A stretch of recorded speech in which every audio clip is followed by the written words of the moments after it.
Assalamualaikum warahmatullahi wabarakatuh.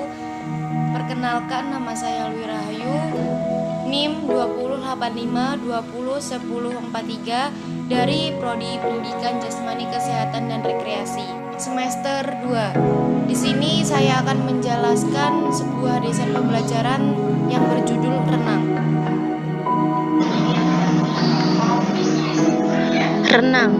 Renang merupakan satu di antara cabang olahraga akuatik. Renang adalah upaya untuk menggerakkan, mengampungkan, atau mengangkat semua bagian tubuh ke atas permukaan air. Olahraga renang kerap dilakukan tanpa perlengkapan atau bantuan.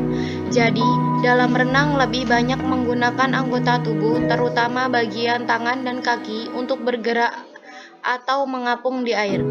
Saat ini, renang sudah menjadi olahraga populer dan diminati banyak orang. Bahkan, saking populernya, renang telah dilombakan baik di tingkat nasional maupun internasional. Renang bisa dilakukan oleh orang dari berbagai kalangan dan tingkatan umur, mulai balita hingga dewasa, termasuk ibu hamil. Olahraga dalam air ini memang tak hanya menyegarkan tubuh, tetapi juga memberi manfaat besar untuk kesehatan. Jika dilakukan secara rutin dan teratur, renang bisa mencegah beberapa penyakit seperti stroke, jantung, dan diabetes. Setelah berenang, biasanya membuat tubuh bugar dan rileks. Perasaan cemas dan stres juga bisa berkurang dan bahkan hilang. Hal tersebut yang menjadikan renang sebagai satu di antara olahraga yang cukup populer. Kendati demikian, masih ada orang yang belum paham tentang olahraga renang. Untuk lebih jelasnya, berikut ini rangkuman mengenai pengertian renang menurut ahli, manfaat hingga macam-macam renang, dan gayanya, seperti dilansir dari laman Yuksinan dan Kajian Pustaka. Pengertian renang. Menurut Muhajir, renang adalah olahraga yang menyehatkan sebab hampir semua otot tubuh bergerak sehingga seluruh otot berkembang dengan pesat dan kekuatan perenang bertambah meningkat.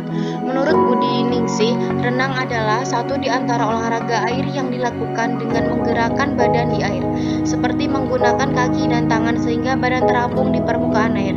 Menurut Abdullah, renang adalah suatu jenis olahraga yang dilakukan di air, baik di air tawar maupun di air asin atau laut. Menurut Erlangga, renang merupakan olahraga air yang sangat menyenangkan dan bermanfaat bagi kekuatan otot tubuh, jantung, paru-paru, dan membangkitkan perasaan berani. B. Manfaat renang. 1. Selain menyehatkan, olahraga renang memiliki beberapa manfaat. Melansir dari Kajian Pustaka, menurut Budi Ningsih dalam bukunya yang berjudul Berenang Gaya Bebas, manfaat olahraga renang ada 5, yaitu sebagai sarana bermain atau rekreasi kolam renang dapat dijadikan sebagai sarana bermain dan rekreasi. Hal tersebut yang membuat banyak anak-anak dan balita menyukai permainan air. Menyehatkan badan dan dapat merangsang gerakan motorik bagi balita dan anak-anak. Otot-ototnya akan berkembang, persendian dapat tumbuh optimal, tubuh menjadi lentur, dan pertumbuhan badan meningkat. Dengan berolahraga renang dapat menghilangkan rasa takut pada air. Jadi, sebaiknya semenjak bayi sudah dibiasakan bermain air, dan kelak jika sudah besar tidak takut pada air. Meningkatkan keberanian, percaya diri, dan mengasah kemandirian. Yuk, olahraga renang dapat mendorong kita tumbuh menjadi sosok yang berani, percaya diri, tinggi, dan mandiri. Meningkatkan kemampuan sosial, seperti diketahui olahraga renang bisa dilakukan bersama-sama. Hal tersebut yang bisa menumbuhkan rasa kebersamaan. Tak hanya itu, renang juga dapat meningkatkan kemampuan untuk beradaptasi dan bersosialisasi dengan orang lain. C. Nomor perlombaan renang. Perlombaan renang terdiri atas nomor-nomor perlombaan yang ditentukan berdasarkan jarak tempuh, jenis kelamin, dan gaya renang. Gaya renang ada gaya bebas, gaya dada, gaya punggung, dan gaya kupu-kupu. Adapun nomor-nomor renang putra dan putri yang diperlombakan dalam olimpiade yakni Untuk putri, gaya bebas 50 meter, 100 meter, 200 meter, 400 meter, dan 800 meter. Dan untuk putra, gaya bebas 1500 meter. Gaya kupu-kupu putra dan putri 100 meter dan 200 meter.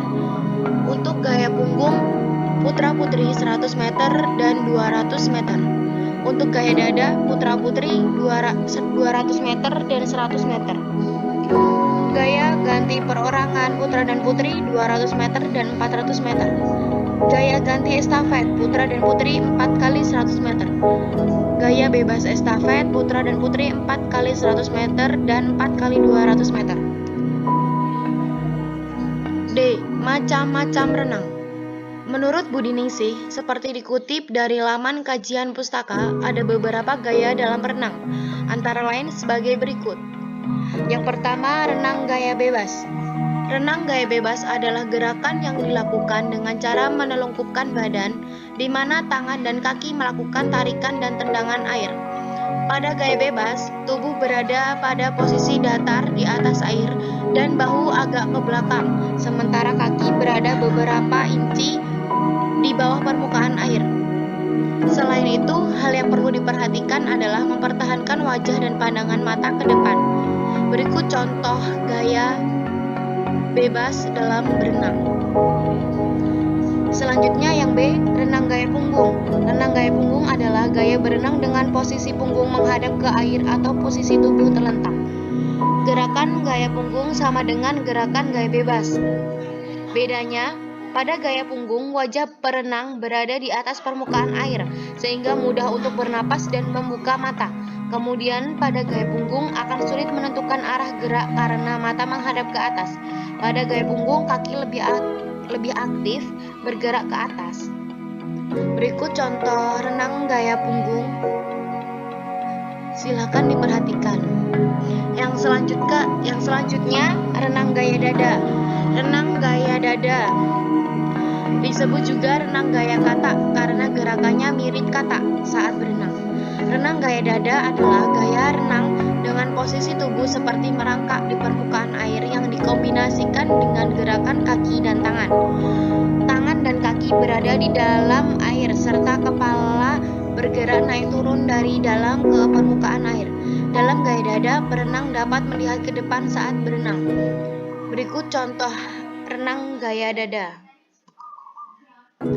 Yang E, renang gaya kupu-kupu. Renang gaya kupu-kupu merupakan pengembangan dari gaya dada. Gaya kupu-kupu adalah gaya berenang yang dilakukan dengan kedua lengan secara bersamaan mengayuh bergerak ke depan.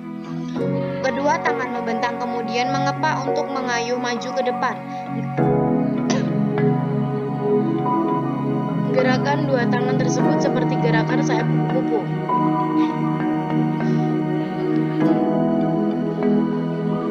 Untuk melakukan gaya ini dibutuhkan tenaga yang besar, irama dan koordinasi gerak yang baik.